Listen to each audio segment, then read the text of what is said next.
अब तक आपने देखा कि एक कुटिल तांत्रिक ने राजा विक्रमादित्य को धोखे में डालने की कोशिश की।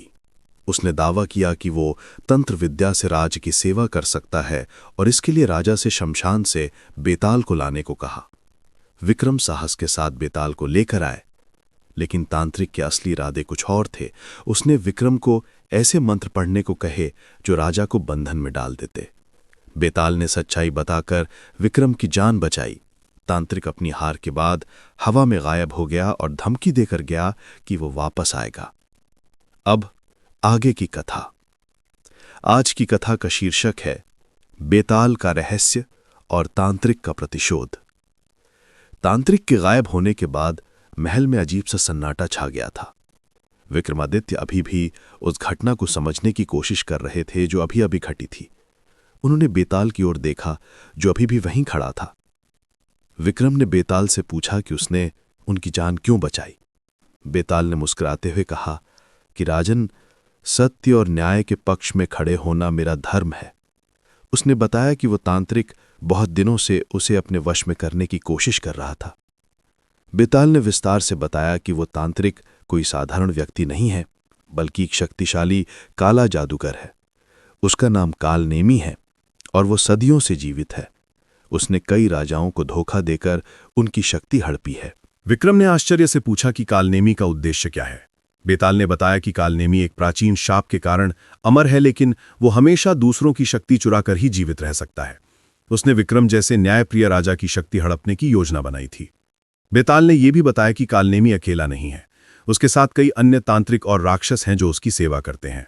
वे सभी मिलकर धर्म और न्याय को नष्ट करना चाहते हैं। विक्रमादित्य ने गंभीरता से पूछा कि क्या कालनेमी वापस आएगा।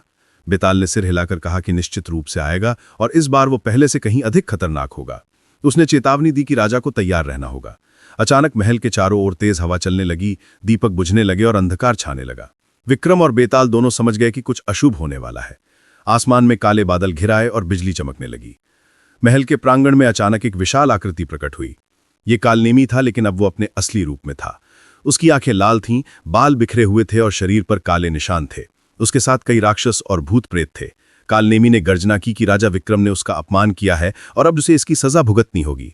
उसने धमकी दी कि वह पूरे उज्जैन को नष्ट कर देगा यदि विक्रम ने समर्पण नहीं किया। विक्रमादित्य ने निडरता से कहा कि वे किसी भी अधर्मी शक्ति के आगे नहीं झुकेंगे। उन्होंने अपनी तलवार निकाली और युद्ध के लिए तैयार हो गए। बेताल भी विक्रम के साथ खड़ा हो गया। कालनेमी ने अपने राक्षसों को आदेश दिया कि वे महल पर आक्रमण करें। राक्षसों ने महल की दीवारों को तोड़ना शुरू किया। महल के सैनिक डर गए, लेकिन विक्रम ने उन्हें साहस दिलाया। युद्ध शुरू हो गया। विक्रम अपनी तलवार से राक्षसों से लड़ रहे थे। बेताल अपनी अलौकिक शक्तियों से भूत प्रेतों को भगा रहा था, लेकिन कालनेमी की सेना बहुत बड़ी थी। कालनेमी ने देखा कि उसके राक्षस विक्रम का मुकाबला नहीं कर पा रहे। उसने खुद आगे बढ़कर विक्रम पर जादूगरी का हमला किया। उसके हाथों से काली किरणें निकलकर विक्रम की ओर आईं। बेताल ने तुरंत एक सुरक्षा कवच बनाया जिससे विक्रम बच गए, लेकिन कालनेमी की शक्ति बहुत तेज थी। युद्ध लंबा चलता रहा और विक्रम थकने लगे। तभी कालनेमी ने एक और चाल चली। उसने महल की प्रजा को डराना शुरू किया। उसने कहा कि यदि विक्रम ने हार नहीं मानी तो वह सभी नागरिकों को नुकसान पहुंचाएगा। विक्रम परेशान हो गए क्योंकि वे अपनी प्रजा की रक्षा करना चाहते थे। उन्होंने बेताल से पूछा कि इस समस्या का क्या समाधान है। बेताल ने कहा कि कालनेमी को हराने का केवल एक ही तरीका है। बेताल ने बताया कि कालनेमी की शक्ति का स्रोत एक प्राचीन रत्न है जो उसके दिल में छुपा हुआ है। यदि उस रत्न को नष्ट कर दिया जाए तो कालनेमी की मृत्यु हो जाएगी, लेकिन उस रत्न तक पहुंचना बहुत कठिन है। विक्रम ने पूछा कि वह रत्न कैसे नष्ट किया जा सकता है। बेताल ने कहा कि केवल सत्य और धर्म की शक्ति ही उस रत्न को नष्ट कर सकती है, लेकिन इसके लिए विक्रम को कालनेमी के बहुत नजदीक पहुंचना होगा। ये सुनकर विक्रम ने तय किया कि वे कालनेमी से सीधा मुकाबला करेंगे। उन्होंने बेताल से कहा कि वो प्रजा की रक्षा करे, जबकि वे कालनेमी से निपटेंगे। विक्रमादित्य ने कालनेमी को ललकारा और कहा कि वे आमने सामने की लड़ाई करना चाहते हैं। कालनेमी ने हंसते हुए चुनौती स्वीकार की। उसने कहा कि वो विक्रम को आसानी से हरा देगा। दोनों के बीच भयानक युद्ध शुरू हुआ। कालनेमी ने अपनी सारी शक्ति लगाई, लेकिन विक्रम के सत्य और धर्म के संकल्प के आगे वो कमजोर पड़ने लगा। विक्रम धीरे धीरे कालनेमी के नजदीक पहुंचते गए।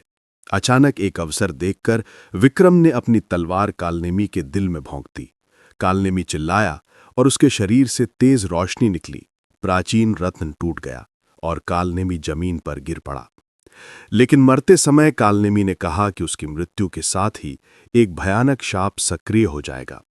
उसने बताया कि उसके मरने के बाद एक और भी खतरनाक शक्ति जागेगी जो विक्रम के राज्य को नष्ट करने आएगी।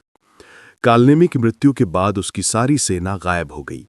महल में शांति लौट आई, लेकिन बेताल और विक्रम दोनों चिंतित थे। बेताल ने कहा कि कालनेमी का शाप सच हो सकता है। विक्रम ने पूछा कि वो कौन सी शक्ति है जिसका कालनेमी ने जिक्र किया। बेताल ने गंभीरता से कहा कि ये रहस्य अभी भी सुलझा नहीं है।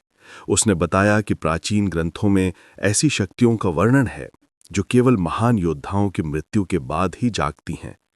अचानक आसमान में एक अजीब सी आवाज गूंजी। ये किसी औरत की आवाज थी जो बहुत डरावनी लग रही थी। आवाज ने कहा कि कालनेमी का बदला लिया जाएगा और विक्रमादित्य को इसकी कीमत चुकानी होगी।